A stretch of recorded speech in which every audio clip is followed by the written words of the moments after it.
From the dark recesses of my unconscious mind into the glaring light of objective reality. You are listening to the Dark Mind Podcast.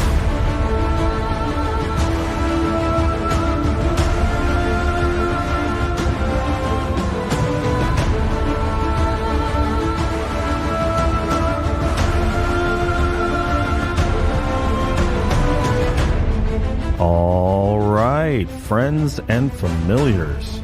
Thank you for tuning in to another episode of the Dark Mind Podcast, where we explore the boundless realm of dark literature and film. On today's show, we have a writer, producer, director, and live cabaret performer. He's joining me today to talk about his debut novel, Firebug, and its timeless social commentary. So without further ado, join me as we delve into the dark insight of David Blair.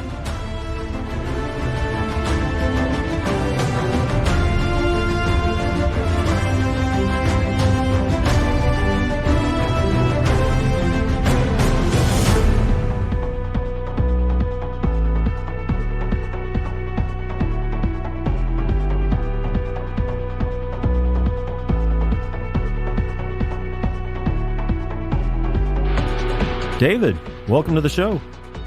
Thank you very much. Good to be here. Absolutely. Thank you for joining me on this 21st day of September 2023. I came across your book through your amazing publisher, Wicked House Publishing, and based on my experience with your talented contemporaries, I knew I'd be in for a treat. So I checked it out, and I found a great creature feature with an ethereal monster that has emotional depth. So I'm excited to have you on the show and to delve into the gritty details of this dark story. Oh my gosh, thank you so very much. Yeah, Wicked House, they're killing it. They're killing it right now. I feel lucky to be in that company for sure. Yes, amazing ability to recognize talent. Yeah, they're killing it. Well, so the book is about a young man named Daniel who gets into trouble when he's younger for setting fires and then develops a problem with alcohol when he goes off to college. He's forced to come home when his parents find out that he's been flunking his classes because he's always drunk. And when he arrives home, he's confronted with a strange creature that's terrorizing his neighborhood. So it didn't seem like any of Daniel's addictive, destructive tendencies came from his parents, and it appeared that his parents raised him well. So where did this behavior come from? I think that he has just a fascination with destruction, in a sense. I think also that, slight spoiler, I guess, but his parents do get separated. There's a period of time in the book where his parents do separate for about a year. And it's not like explicitly stated in the book, but there's a lot of subtext with them, the parents fighting and not getting along about this thing or that thing. And I do think that there is an element of Daniel's behavior that is prompted by a little bit of the unrest between his parents. Okay. I think it exacerbates a quality in him that was already there. And how old was he again? I can't remember when his parents were. When his parents separated, I think he was 14 or 15. Okay. So in the throes of puberty. Yeah, exactly. Definitely a breeding ground for neurosis. Yeah, exactly. Well, it's funny that you mentioned that, because one of my questions was, you mentioned like kind of an obsession with destruction. It seemed like from the way you wrote a few of the scenes that he just got this really charged thrill. And I don't know that it was sexual, but I know that such a thing as pyromania exists. Where people actually derive a sexual thrill. I'm not sure if it's the vision of the fire itself, the properties of fire almost being a living entity that consumes things to survive, or what the deal is. Does he have any of that in him, or is it basically just what we just spoke about? I think that there's not necessarily like a sexual element, though. I mean, one could read into that, especially because he's, in the throes of puberty, as you said, but I think that there's an element of control with fire. There's a little like internal monologue in one of the chapters where he talks about the creative and destructive qualities that fire has. And that is, for me, what I was intrigued with Daniel is a boy who feels like there are certain things out of his control, like his parents' relationship and like the rocky nature of that. I think that being able to burn things to the ground and him having control over it is one of the bewitching things about it, until, of course, this big scene that happens where he sets a fire and it gets out of his control. Mm-hmm. So, yeah, I think that there's an essence of, he says in the text, creator and destroyer, me, a god. Like there's this quality of control. Kind of almost a Promethean impulse. Yeah. Exactly. I've been given the gift of fire by the gods, and I am going to exert my will upon the universe. Exactly. Yeah. And, he's kind of a prickly character to begin with.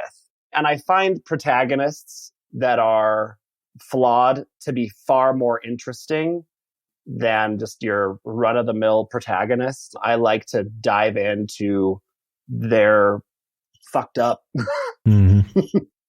The pathos of my protagonist. I think it's way more interesting. Yeah, black and white is boring. Like just this one kid, he's enduring the throes of puberty, but he learns from his mistakes, then he becomes a good guy, and then everything's fine. It's just like, okay, well, I could watch about 90 other movies with that same plot line. I want the person to have to deal with being selfish and have to deal with maybe succumbing to selfishness or, doing something simultaneously horrible yet benevolent to where you're like, I like him, but God damn that motherfucker. Yeah. And I mean, like, it comes through, I hope, and I think that Daniel has a good heart. I mean, at the core of who he is, he's a good kid. Mm-hmm. But of course, he's got issues, and that makes him human. Yeah. He's not two-dimensional. It was my hope to create a very familiar three-dimensional protagonist. I like his almost Sisyphean, like absurdist kind of view of just, this is just fucked up shit. This is how it happens. I guess I have to deal with it, Yeah. For a 19-year-old kid, he's pretty cynical. Yeah. One of the things I noticed, I'm going to try not to give away any spoilers, but hearkening back to what you said about the divorce, when he got in trouble, there's one big time that he gets in trouble, and then there's some incidents with his friends where he's trying to use fire to impress them. He's thrilled by it. He wants them to be thrilled by it. And he's kind of disappointed when they're not.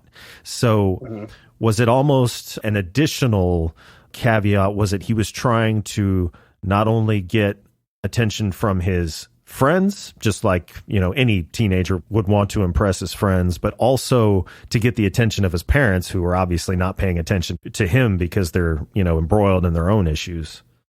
Yeah. I think that he does want to share his fascination with his friends, and he wants to have that in common with them. And of course, they're like, dude, every time you do something like this, you get in trouble and it doesn't impress us.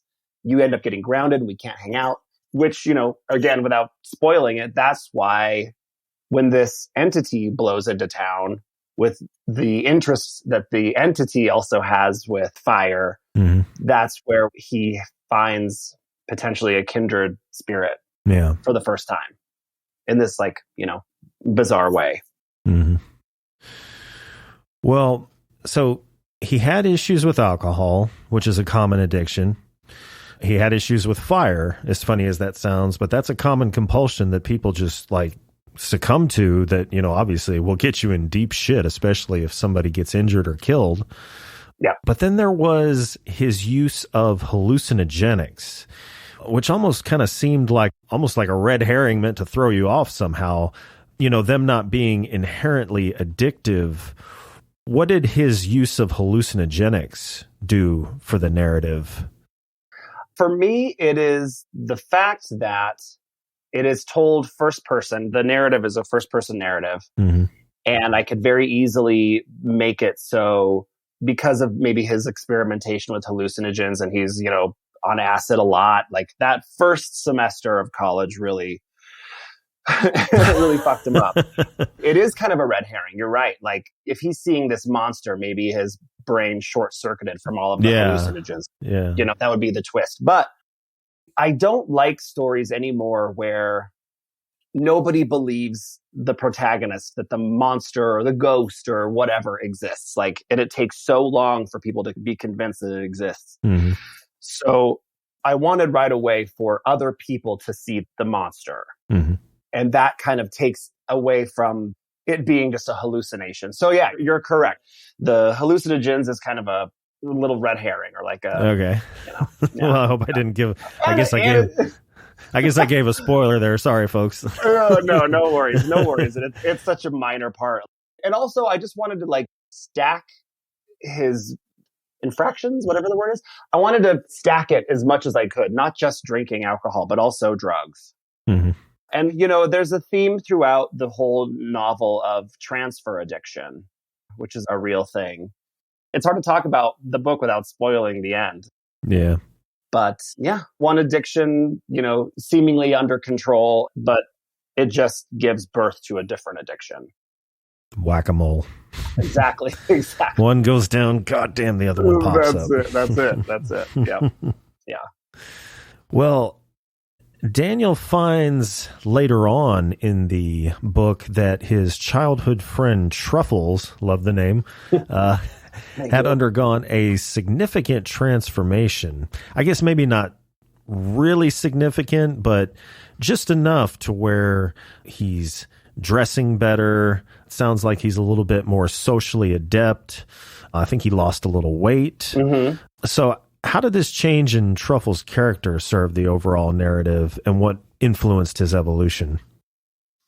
I was just talking with my partner at lunch today about that question, about Truffles and the significance that it has in the narrative.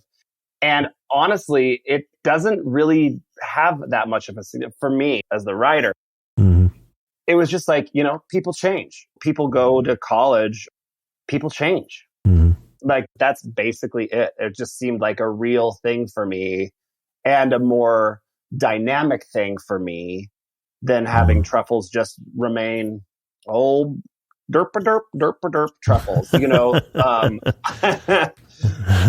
I wanted him to go through some sort of evolution, but it doesn't do anything specifically to serve the story. It's just how I saw that character evolving. Gotcha. Yeah, I wish I could remember the name of the actor. There is this one guy that I could just, if this was ever put to screen, this guy would play Truffles, and I cannot for the life of me remember his name. I'll have to look it up and let you know. Yeah, cool. Well, obviously not for real in the story, but just maybe in the back of your head as you were writing it.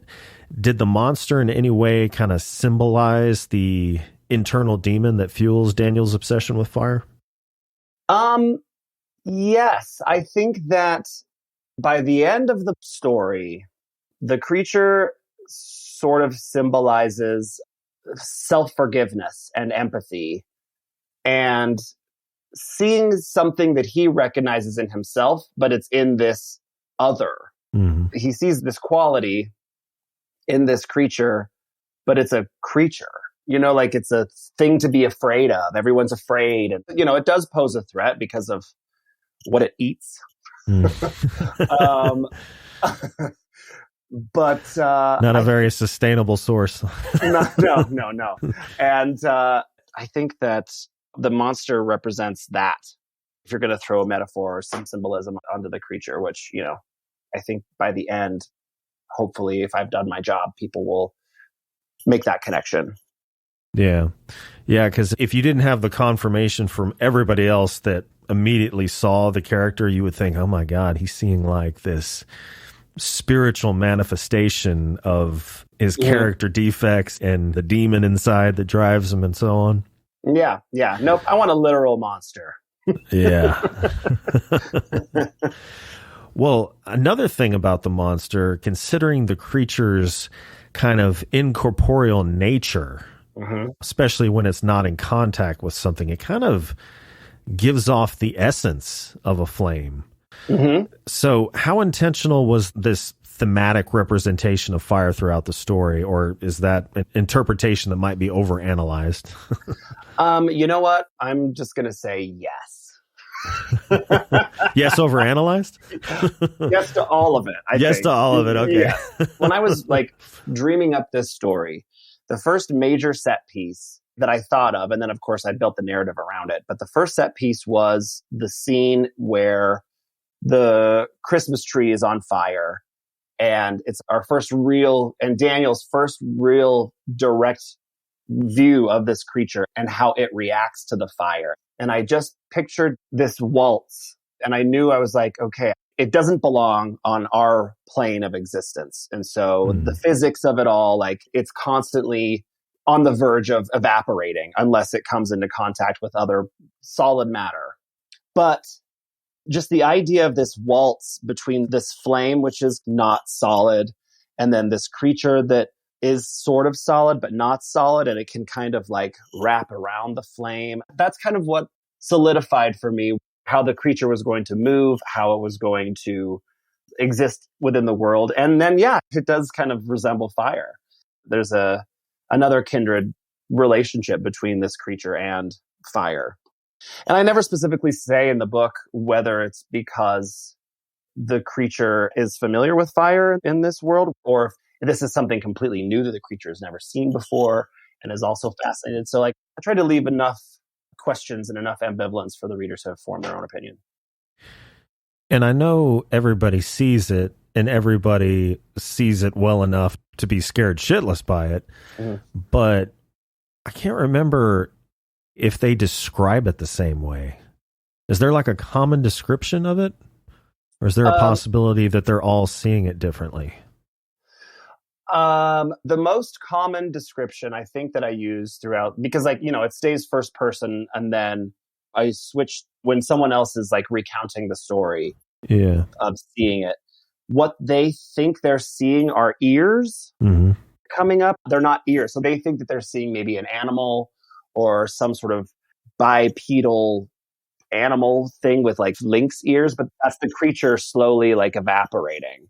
And it's always so the eyes. And the eyes. That is probably the one or two common descriptors that people say. Yeah. Well, as we've been alluding to and delicately sidestepping, the creature craves something very particular. So did you explore other choices? And if so, what were they? And I don't know if you can't answer this without giving a spoiler, just pass. But what guided your decision for the final inclusion in the novel? Let's see. How do I answer? I wanted something scary. Obviously, it's a horror novel. Yeah. I wanted something disturbing. And I needed a specific thing that it eats. I wanted to be as specific as possible.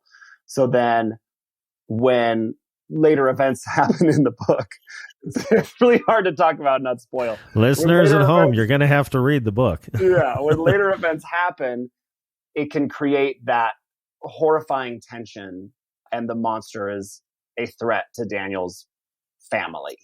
Yeah.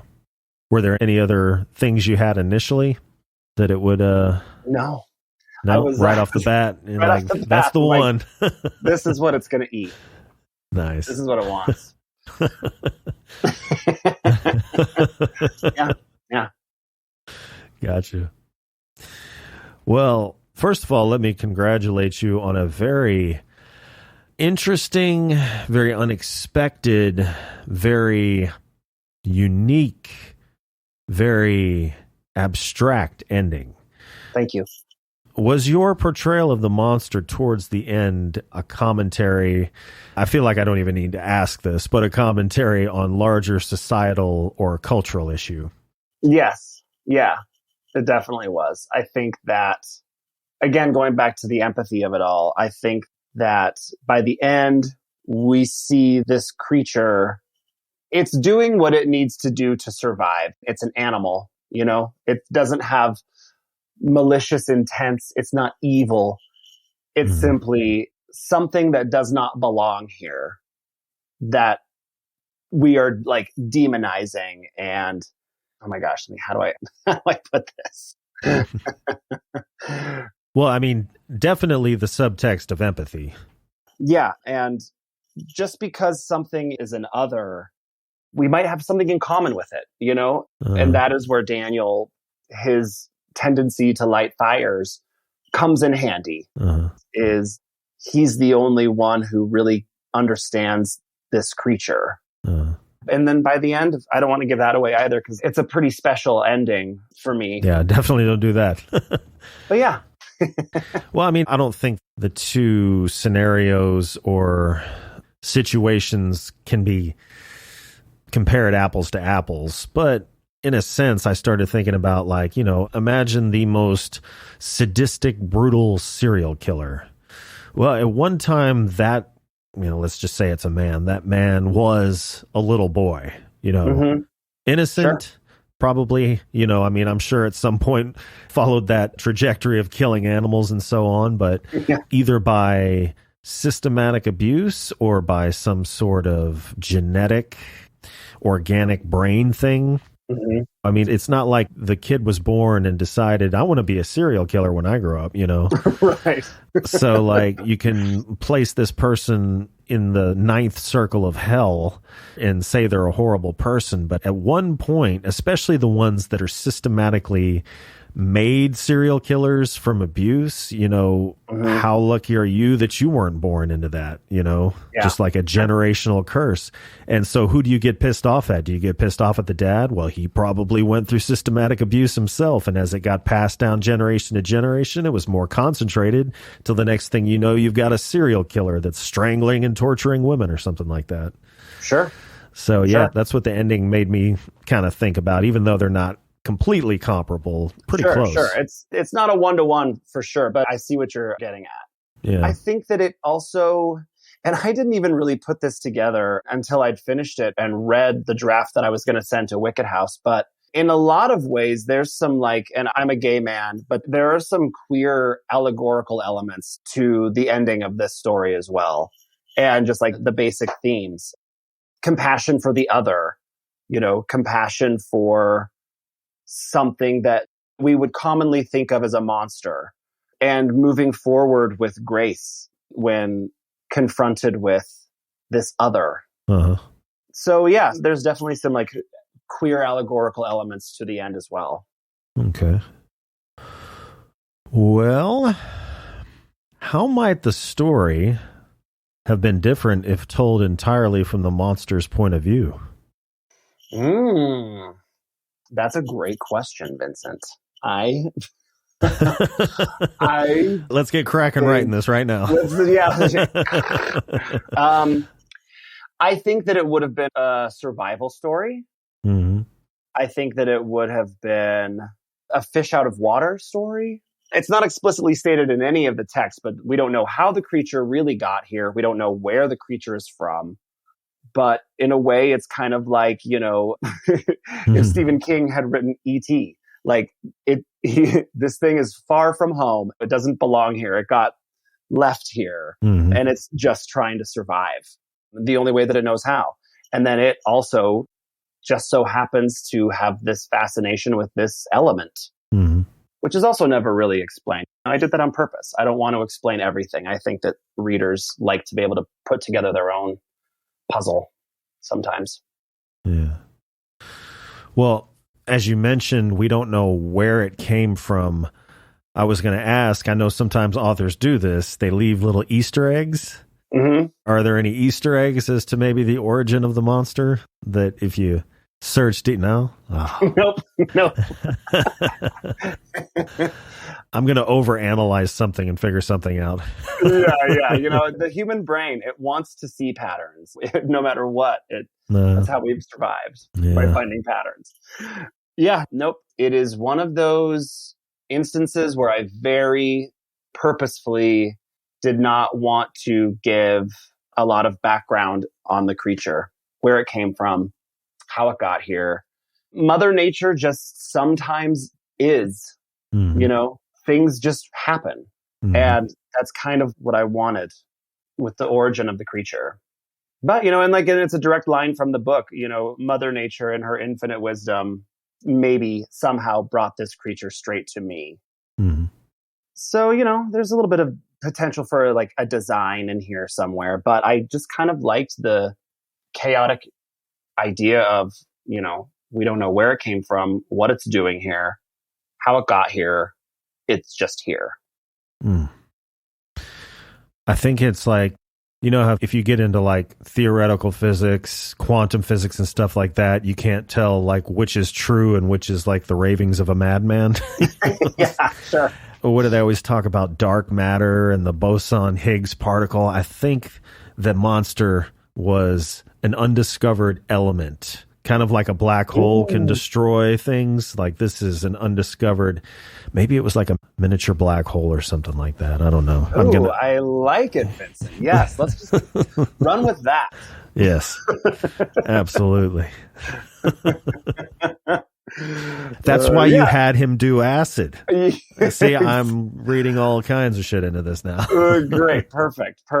I did my job then. And see, this is what I'm saying. I would much prefer my audience to think about it and have questions and mull and long after they've turned the last page and it being something that people think about and want answers to.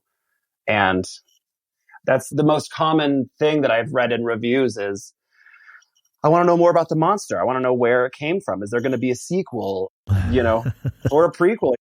My very confident answer is no, absolutely not. There's not going to be a prequel, a sequel, or anything. I want it to be ambiguous. Mm-hmm. It's unexplained on purpose. The book is a singularity. Just like the monster, just a singularity. The singularity. Well, towards the end, you know how they say with addicts, like a true addict, once an addict, always an addict. You may be in remission, so to speak, but if you ever pick up a drink or pick up a drug, you're just going to go right back to where you were. But I feel like I remember, seemed like Daniel was able to just, towards the end, go back to moderation. What revelation did he ultimately have that appeared to free him from those tendencies? I think that the creature had a long-lasting impact on his life growing up. And I mean, this isn't like a huge spoiler or anything, I don't think. But again, the idea of transfer addiction, which is a very real thing. Mm-hmm. His addiction just goes from one thing to the next. By the end of the book, he's a smoker. He smokes cigarettes. That's right. And it's such a small little detail, and I threw it in at the very end. Yeah. But there's some symbolism with that cigarette, and he likes to watch the smoke rise, and he likes to watch the end crackle. And there's fire involved. Exactly. But it's that whole nature of transfer addiction. He never fully beats his addiction. It just transfers to something else. Yeah. But I mean, I think you're right. He doesn't drink anymore. He has found a way to moderate his behavior, but the addiction didn't go anywhere. It just changed form. Yeah. Yeah, you go into an AA meeting, everybody's drinking coffee and smoking cigarettes, which, it's not exactly crystal meth, but nicotine and caffeine are both stimulants. I mean, yeah. It's drugs. It is drugs. And Daniel has a problem with that. So, yeah. Well, all around, great book. Oh my gosh, thank you. And you guys, do you all use the same cover designer? Yes. Yeah. Christian Bentulan. That's right. He's so good. He's just great. What a gem. What a find. Yeah. And I don't know the background with him and Patrick is the publisher. I don't know the background on how they know each other or anything, but yeah, he does spectacular work. And he and I collaborated together on this cover. Mm-hmm. I had certain imagery that I wanted, and we went back and forth. Some things were too complicated. Some things were too abstract. My initial idea was a little too abstract. And so we came together with Patrick and came up with this concept, which I'm really happy about. I like showing the creature on the cover. And, remarkably, Christian never read the book, I don't think. And it was just like from my little descriptions to him, he really kind of personified this creature for me, and he brought it to the cover. Mm-hmm. Yeah, and I like the fixation that they both have, fire, a lit match right there in between the eyes. Yeah. The cover really, it tells you what the story is, I guess. Which is what any good cover should do, I guess. While not giving anything away and, dispelling any kind of mystery, I think that the cover is very effective in communicating what this story is going to be. And this is your debut novel, correct? That is correct, yes. I've written one other one, but it's not published. Okay. So Wicked House is the first publisher you've dealt with? Yeah. Okay. So you just got right off the bat, struck gold. I was going to self-publish Firebug for many years, for a few years. It was just sitting on my laptop. I was like, what the hell am I doing? I should just do something with this little story. Uh-huh. And one of my good friends, she's also an author. She writes YA, but she, from a very trusted, reputable source, she passed along Wicked House's information to me. And they were just starting out, brand new publishing house, and taking unsolicited material. I've tried, in the past to get a literary agent, and thinking that was the only way that I was going to get anyone to read a book that I'd written. No one's going to take unsolicited material. I work in the film industry as well, and it's difficult when you don't have an agent or a manager to get your scripts in front of the right eyeballs. Mm. And this opportunity popped up, brand new publishing house, taking submissions. Mm-hmm. And I was just like, what the hell? Why not? Mm-hmm. And I jumped through the hoops and sent in the first 3 chapters and, the query letter, all the stuff. And then they asked for the full manuscript, and I wasn't expecting it. Surely Firebug's true first time out with a publisher, I was like, they're not going to pick it up. That's not going to happen. This was a go for broke, my Hail Mary. And they did. Mm-hmm. They took it and published it. And yeah, I was feeling very, very fortunate and lucky. Definitely. It's been very good. Well, you were talking about having your manuscript, as you said, just kind of lying around. And what are we in, the year 2023? What year of our Lord, 2023. This foul year of our Lord, 2023. Oh, God help us. What are your thoughts on the current trends in horror literature? Is there anything you think is overdone or underrepresented? Horror literature. Or film. You can throw that in there too. Just horror in general. I feel like that horror has always been a champion of misfits, or a champion of people that are on the fringes of society. Uh-huh. And I'm seeing more and more representation in horror, queer representation. We're seeing more ethnic diversity, I feel like, in horror. This is film, by the way. Mm-hmm. As far as horror literature, yeah, I don't know. I think maybe we're seeing the same thing. I think that there's some stronger diversity happening in horror literature. I don't know. It's an interesting question that I'm not sure how to answer. Do you think, I've always read, but I've been more into the mainstream. I've just recently got into indie. And so I don't know. I know that splatterpunk started a long time ago, but was it as prevalent as it is now? Is it having a resurgence because with social media and independent publishing, there's more of a platform for it? I would have to say yes. But honestly, Vincent, I am learning so much with this being my first ride out with a novel and being a published author now in the indie world. I've learned so much about the different subgenres within the indie horror genre. So like, I didn't know that the word splatterpunk existed a year ago. Yeah. So clearly I don't think I've read any splatterpunk. I've heard a lot of like extreme horror is also like a genre that I've learned about since I've been published.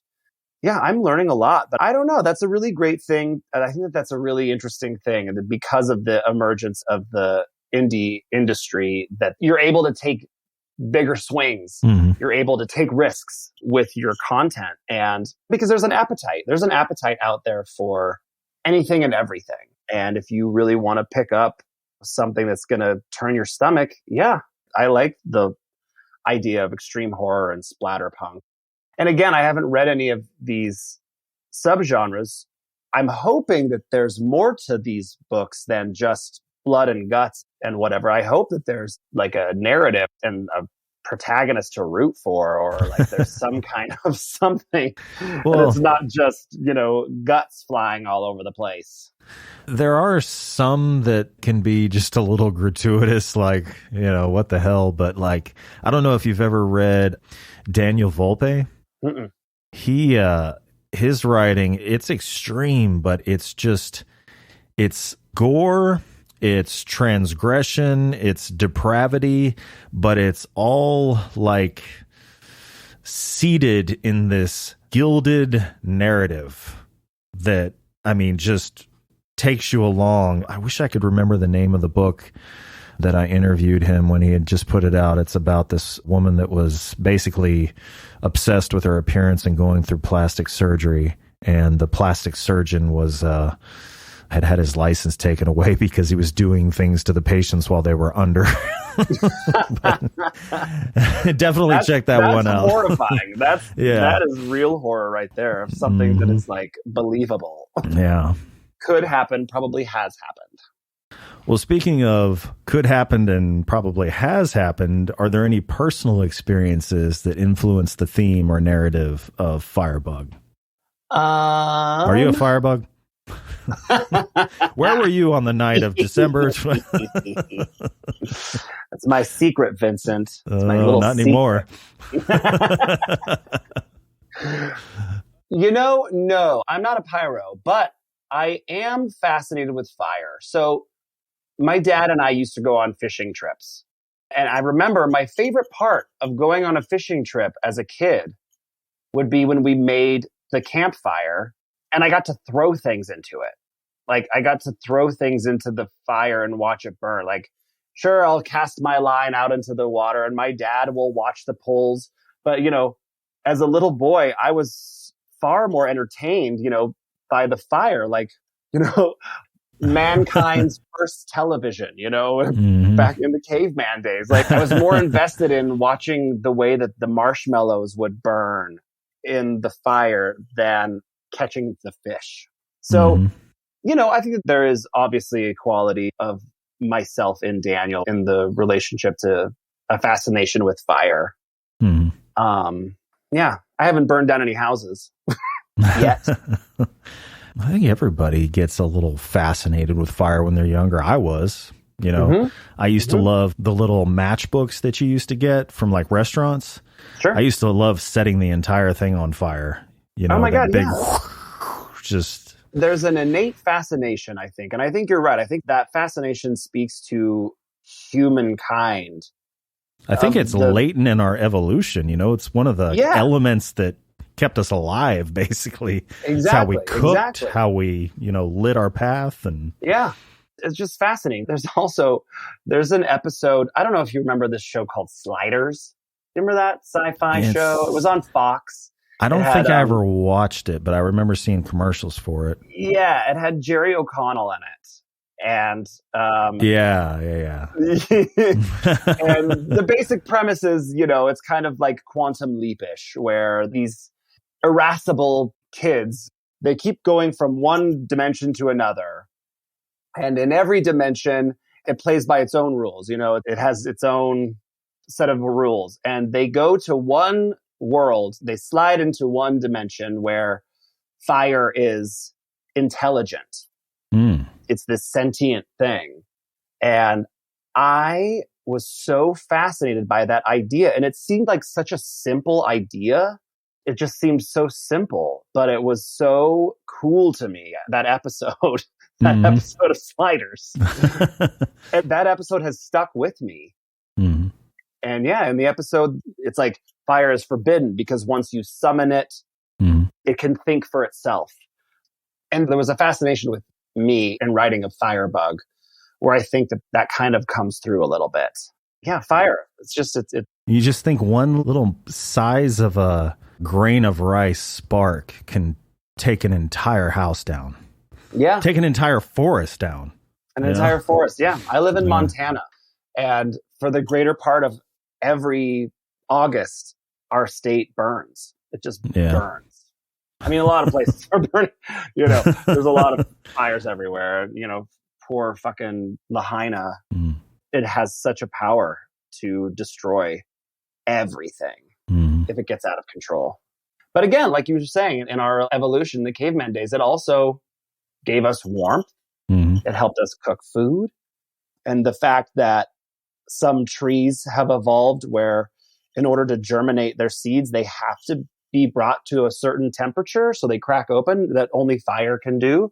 So yeah, it's just one of these weird, fascinating things that I think we take for granted sometimes. Yeah. Well, this being your first novel, I know you have experience in film, but this being your first novel, how did you handle the fear of judgment or criticism when sharing your creative work? Or do you have any fear? You're like, fuck it, I don't care. I don't care what anybody thinks. I don't know, kind of in a way. And it's not that I am super egotistical or arrogant about anything. If I like something enough, I don't care really. Sure, everyone gets their feelings hurt. And if somebody says something, this sucked, or here's a great reason why you shouldn't read Firebug, it's going to hurt my feelings. But also, I've been in the film industry for many years, and I think that I've developed a thick skin, and I can really handle rejection, and I can handle people saying, yeah, that's not for me. So, yeah. Could you handle it at first, or were you desensitized? I've been desensitized. 100%. 100%. You just develop a thicker skin when you fail so many times. When I was younger, like 21, 22, I tried stand-up comedy, doing open mics. And I actually did. God, good for you. That takes real bravery. Stand-up comedy, my God, hats off. Don't put me on a pedestal yet. I did it. It was easy to do because at first I got laughs. I got lucky that I was able to write some material that made people laugh. And if the owner liked you in open mics, he would put you in the Black and Blue show, which is the free show in the main room that people would go to. It was like a bunch of the open micers doing 6 minutes apiece, and then one of the locals that normally open for a headliner would headline the show. Okay. So it was cool. It was fun. Cool. But then I got a taste of what it's like to eat it on stage. Like, it happens to everybody. Best comics in the world. Like, I think Joe Rogan talks about it on his podcast all the time. He's like, man, you just have to eat it so hard, so many times. And it only happened like twice, and I was done. My ego could not take it. It's the most horrible fucking feeling in the world. Oh my God. And it's just you up there. Yeah. Like, it's just you performing your material by yourself to a crowd. I think that being a stand-up comic takes such balls. Yeah. Yeah. It's easy to have balls if you have a good reception, but once it goes south, it's like, oh, I can't do it. Yeah, exactly. I write comedy too. I'm actually a part of a performance cabaret troupe here in Whitefish, Montana. I think I saw you have something on your Instagram, right? Yeah. We have 5 more shows left for this particular show, but we write, song parodies and sketches, and, we make fun of social politics. We make fun of everything, social commentary on all sorts of stuff. And we've really found an audience here for that. There's an appetite for the kind of comedy that we bring, but we get to be on stage with each other. Like we're not by our, and so that's the difference between stand-up comedy is like you're by yourself. Yeah, like the product is you and they don't like the product. So they don't like you. Oh, yeah. It's a horrible feeling. The blow to the ego. Mm-hmm. Well, again, congrats for trying it because that takes some bravery. It's a bucket list thing I can check off. Yeah, exactly. What did, I suppose, beta readers or writing groups play a role at all in the writing of this book? Yeah, absolutely. My friend Jess, who hooked me up with Wicked House, she read an early draft and gave some great critiques. My friend Jeff Giles, he writes for Variety magazine, but he also wrote 2 supernatural YA novels. He read a very, very early draft, and he gave some incredible notes that I absolutely took. Mm. I mean, I didn't take all of them. I took what I thought was spot on. So yeah, my beta readers were incredibly important for this, to flesh everything out. When you're writing a sci-fi or horror novel and there's supernatural elements and there's things that are otherworldly, to make sure that those elements pop, you've got to make everything else, I feel, seem grounded in reality. Mm. And so, my beta readers helped me find those things that this would never happen, or her reaction wouldn't be that way, or you know what I mean? Yeah. Yeah. For effective supernatural stuff, I feel like the surrounding world needs to be grounded in reality. And they really helped with that. And does Wicked House have its own editor? Yes. Okay. Yeah. I think they have a couple. Okay. Yeah. They have a couple editors, I think. I'm not sure. But yeah, their own editors, their own proofreader, of course, their own cover designer. It's a full operation. I feel really very fortunate to be in that company with these incredible authors and Patrick, who really wants the authors to succeed. All that being said, we are responsible for a lot of our own marketing and a lot of our own promotion. Patrick can only take it so far because he's busy hyping the next book that's coming out. So we are responsible for a lot. And I will tell you something. Marketing and promoting this book has been harder than writing it, getting it published, editing it. Getting people's eyeballs on this book has been the hardest part of publishing this book. Without a doubt. So that's why things like this, your podcast, coming on here and talking about it and hopefully sparking interest in the novel is incredibly important for indie writers. Doing these podcasts, trying to get reviews and sticking our necks out as much as we possibly can to get people's eyeballs on our work. We have to hustle in whatever little way we know, which again is why I'm very grateful for you and for this podcast. So every little thing helps. Well, kind of hearkening back to our conversation about splatterpunk and the like, are there certain boundaries or lines you won't cross in your writing? Not yet. I haven't. I mean, I don't want to vilify or punch down at any kind of repressed groups. Mm-hmm. I guess that's my only line, but that's not like blood and guts. That's not splatter punky. Like that's just my own ethical line that I won't cross. Mm-hmm. But yeah, I don't know. I don't think so. I love children in peril Mm-hmm. as a plot device. So a lot of writers, once they have kids, find it really hard to read books where kids die or, Mm-hmm. Something like that. I don't have kids. I don't plan on having kids. So I have no problem killing kids. You want to hear That sounds something terrible. No, you want to hear something crazy? I had Paula D. Ash on, and I asked her basically that same question now that she has kids, because of what you just said. There's a lot of authors that have told me when they had kids, they didn't want to use kids as a plot device or violence against kids. And she was like, it was the opposite for me. It was like, once I had kids, now there's another thing I'm terrified of to write about. So.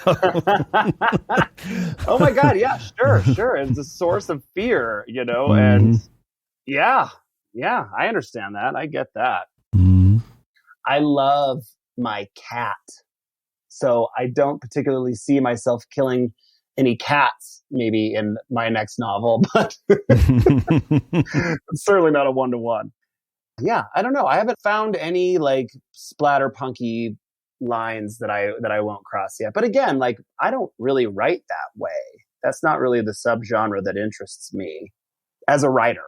And again, like I haven't really read anything that's super, super extreme. I'm on a Nick Cutter kick right now, and he writes some pretty viscerally disgusting things. But it's not gratuitous, it doesn't seem splatter punky. It just seems kind of stomach turning. Yeah. Yeah. I read The Troop, and I recently just finished The Deep. Great horror novels. Highly recommended. I want to read his next one, Little Heaven. That's on my TBR list. But, again, not splatterpunk.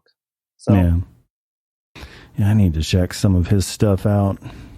I love him. His descriptions are some of the best I've ever read. It's fascinating and disgusting. And I love it. Perfect combination. Well, so you mentioned your experience with filmmaking. You're a screenwriter, correct? Yes.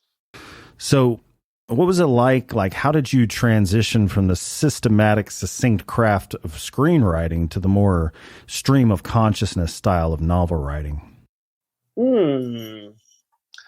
Well, I have been writing short stories since I could pick up a pencil.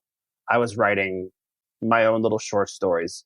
So I did the reverse, actually. I had to go from creating whatever world I wanted to having to learn a different format of storytelling, play by different rules. You're writing for budget. Budget plays so much into what you are writing if you are writing a screenplay. Can we have more than 3 locations? Can I write X number of actors, or is that going to be too expensive? There's so many boxes that you have to fit inside when you're writing a screenplay. So then I had to fit inside of those boxes. And so then when I go back to writing novels, it's like, I can breathe. He's been set free. It's all, I can dream up and I can write whatever I want. And it's just me. Like, of course, down the line, I'm going to have collaborators and people help out. But for this stage of the game, it is just me, and as far as my imagination wants to take a certain situation. There's no parameters. So I like going back to writing novels. Well, so from screenwriter, producer, director, is that the correct order of your professional journey? And can you elaborate on some of those roles? Yeah, I definitely see myself as a writer first and foremost. Producer last. I don't really enjoy producing. I'm not really great at it. I'm good at networking and getting people to like me, but producing is such a pain in the ass. It's not for me. No. It's not a very creative job. And so writing and directing, that's where I get to like flex those creative muscles. Yeah. And I haven't directed anything in, oh my gosh, it's been over a decade since I've directed. And I've really kind of found that I think writing is my lane. That is the lane that I feel the most comfortable in and that I feel like I'm the best in. So screenwriting as well? Screenwriting. Yeah. Yeah. Eventually I would like to maybe direct something that I've written again, but it'll have to be the right circumstances and budget again. Money. Everything's money. Well, you were one of the writers on a film called Trim Season, correct? Yes. Yes. Can you tell us a little bit about that?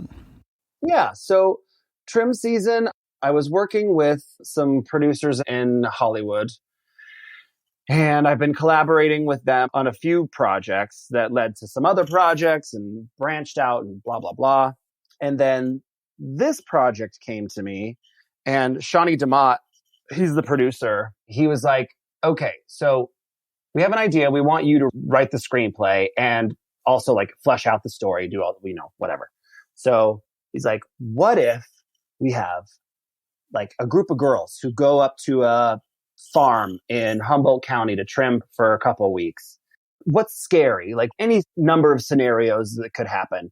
And I mean, that's a scary thing already in and of itself. I was doing a lot of research on the grow farms, before weed became legal. And I mean, even now, like there's some sketchy stuff that happens up in those mountains, up in Humboldt with those grow operations. And it's not just like the marijuana farmers. There's like meth cookers and a bunch of other dangers that happen up there.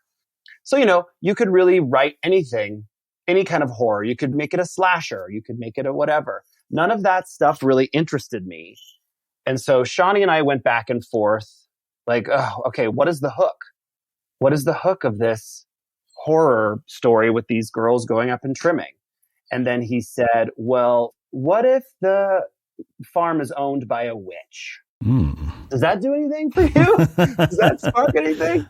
And pretty immediately I was like, okay, yes, because it's easy for me to do supernatural. I think that is supernatural is my chosen genre of horror. And so I was like, yes, okay, I can work with this. I can figure out some cool angle with this plot. So yeah, I developed these characters and I figured out a cool witch played by Jane Badler, who's remarkable. And yeah, she's also what the witch is after in Trim Season is there's some similarities between that and Firebug. We'll just leave it at that. Okay. I got you. Yeah, I can imagine a few different scenarios. There's some shared DNA. There's some shared DNA there for sure. But yeah, I'm really happy. I still haven't seen the film yet, believe it or not. Oh. It's traveling the festival circuit right now. I think it just played in Miami. It just played in London. And there's no solid distribution plan yet. The strikes have thrown a little bit of a delay in stuff coming out. But hopefully it'll come out soon and a wider audience will be able to see it. But yeah, it's gotten really good reviews so far and the festivals that it's played at. So awesome. I'm hoping that it's well received, largely. Well, you talked about earlier with regard to film production that you're great at networking. So how would you describe your personality in terms of introversion and extroversion, especially considering the contrasting natures of filmmaking as a social endeavor and writing as a solitary activity? I've always felt like I am an extroverted introvert. So a introvert capable of being extroverted. Yes, exactly. I'm good in social situations. I'm really good at reading a room.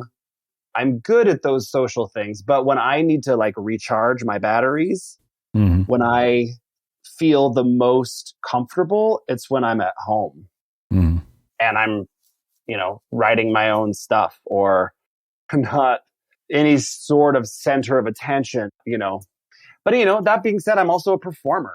I perform on stage in front of hundreds of people. And I love that. And that also kind of feeds me. I like to perform for people, but that's not where I feel charged. It's like my introvert side is I go introverty when I need to recharge my batteries. Do you feel like the fact that an introvert kind of gets drained by being around people, not like in a bad sense, even if the people are interesting and engaging, it's just like this natural way that they're built where they feel drained? Do you feel that that only happens when the interaction is unscripted? Like you're talking about performing and you kind of get a charge out of that because that's scripted interaction and kind of a one-way interaction. Do you feel like that doesn't pull from you the same way that you would if you just sat down and had an off-the-cuff conversation with somebody? Yeah, maybe, because you're giving away your energy in a different way. So when I'm performing something that's been scripted, I'm giving to my scene partners, I'm giving to the audience, and, that is like giving of my energy versus when you're talking to somebody or you're in a room, there's more of a organic interplay that takes a different kind of energy. And that's a lot of bandwidth. It takes more from me than the performance. Like watching a movie as opposed to playing a video game. Sure. Watching a movie is, more passive, and playing a video game, you're more active. That's a good comparison. Well, when you were writing the book, did you have a daily writing routine or any specific rituals or habits? Yeah. I wrote the first half of Firebug when I was living in Arizona, and that was just for like a stint. And then I finished it in Montana. But my routine usually was I would go work my day job, and then I would come home in the afternoon or, early evening, and I would write for 2 or 3 hours. And I would have a glass of wine or a little scotch to lube up the imagination. And, sometimes I would have like a totem next to me that would symbolize what I was writing. When I wrote my first novel that's unpublished, I had a little compass. And that was my little totem that I would have. And for Firebug, it really was the drink because the underlying theme is drinking and addiction and whatever. So sort of my totem for Firebug was the drink. Yeah. So as far as like rituals, that was it. Okay. Well, what is the life of David Blair like outside of writing, performing cabaret, did you say? Yeah. Filmmaking. Oh, what else you got in the? All of those things take up so much of my time. I don't know who I am outside of all that. Who am I? Well, I live in Whitefish, Montana. It's a beautiful, beautiful town, and I enjoy going to the movies. I have a wonderful partner named Jake, who is also a writer, a brilliant writer. Does he write horror? He loves horror. So Jake is a walking encyclopedia of horror. He knows more about horror than anybody I have ever known in my entire life. And he has written a couple horror plays. He's a playwright. Very, very good. Very good. And he's currently writing it's not a memoir. I mean, it is a memoir, I guess, of his time hiking the Appalachian Trail. And, all of the social politics of being a queer person hiking the Appalachian Trail.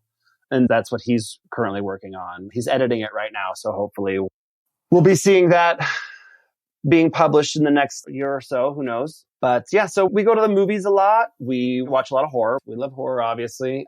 I have a very strong, tight friend group here. And, we hang out. Yeah. I'm finding the older I get, the slightly less like social I am. I don't like to like go out, like let's go downtown. Yeah. That doesn't really hold much interest for me anymore. Same. But I used to. Yeah, I used to. I used to like to go to the bars and stuff. But yeah, I have a wonderful cat named Monica, and she's just the light of our lives. Nice. So yeah, I mean, I guess other than like all of the writing career stuff, I mean, honestly, that's a huge chunk of my life. Yeah. But yeah, I enjoy coffee. Mm. I like to eat out at restaurants. Yes. I have an appreciation for food. Uh-huh. Yeah. Yeah. Sounds good. Yeah.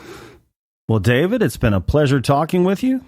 Vincent, thank you so much. It's been a pleasure talking to you. Likewise. Absolutely. Well, as we bring the show to a close, is there anything you'd like to plug or let your readers know about? Sure. Yeah. Just like keep a lookout for trim season. I have a film also on Hulu that I am an uncredited co-writer on, but I am a co-producer. It's called The Free Fall. Okay. It is a psychological thriller with a lot of horror elements. And it's on Hulu. Yeah, trim season should be coming out soon. And for people who are fans of Firebug and looking forward to my next novel, it is in the works. So, I don't know how long it's going to take me. This one is going to be bigger in length and in scope.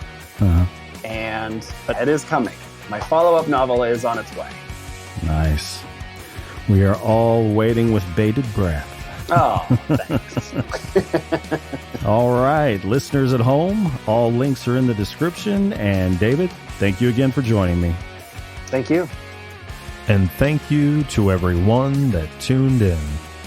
If you enjoyed today's episode, please be sure to like, share, and subscribe. Be sure to tune in next Tuesday when I will be joined by a writer and director whose works of possession horror redefine the boundaries of the genre. So until then, stay healthy, stay sane, and as always, thank you for listening. See you next time.